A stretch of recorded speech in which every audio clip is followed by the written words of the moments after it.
I've got a challenge for you.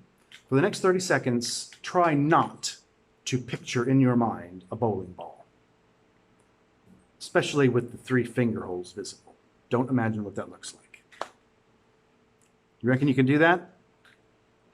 I bet you can't. We are not our thoughts. You are not your thoughts.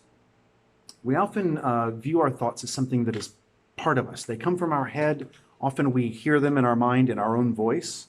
And so we identify with them. Well, we think, well, those thoughts are who we are. They reflect our character. They reflect our values. They reflect our beliefs. That's a fantasy. It's not true. Thoughts are mental events. They come and go like buses. You can choose to direct your attention to them. You can choose to accept them as true and fair and just. You can choose to let them influence your actions and your behaviors, or not. You can see them as what they are. They are mental events that come and go. They are not who we are. They are mental events. Sometimes thoughts are bidden. You can choose to recall something, and sometimes they are unbidden. And they come from who knows what. It could be any number of factors.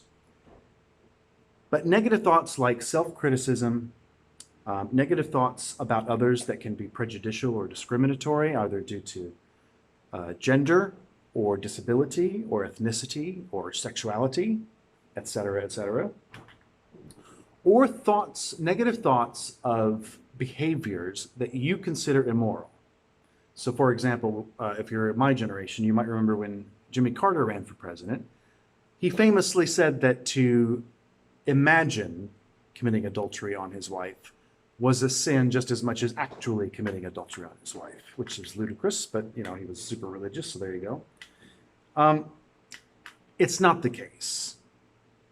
How we address the thoughts that pop into our head is really important, and it's something that we don't really focus on because a lot of times we're not paying attention.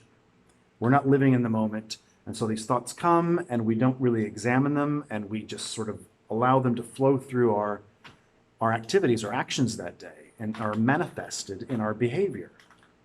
But our thoughts need to be challenged and recognized for what they are and not allowed to drag us down, because they can, and it's important not to allow that. Your thoughts are not under your control, but more importantly, they are not in control of you either.